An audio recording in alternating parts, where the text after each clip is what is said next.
Today's video, i-open lang natin ang ating WhatsApp account or yung ating WhatsApp. And then, pagka-open guys, mag-open lang tayo ng isang conversation. And then, pagka-open ng conversation guys, itap nyo lang yung pinaka-profile picture or profile name na nandito sa upper left corner. And lalabas dito guys yung profile settings. So, dito guys is bagong update lang or bagong new features ni WhatsApp. So, ngayon, ipapakita ko sa inyo kung paano naman siya i-turn on yung advanced chat privacy. So, hanapin nyo lang guys yung advanced chat privacy dito sa baba. And then, tap nyo lang. And ayan guys, basahin nyo dito kung ano ba ibig sabihin ng advanced chat privacy.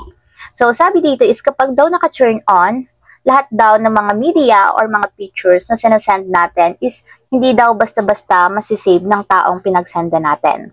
So, kumbaga, parang naka-restrict once na nag-send tayo ng picture, hindi nila yun masasave.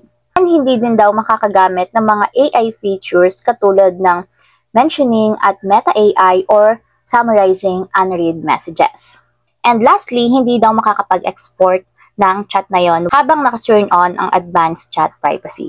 So, ganun yung advantages, guys. So, para ma-turn on, guys, itap nyo lang yung switch button na nandito sa right side. And ayan guys, kapag naka-green na siya, ibig sabihin naka-enable or naka-turn on na yung ating advanced chat privacy. So,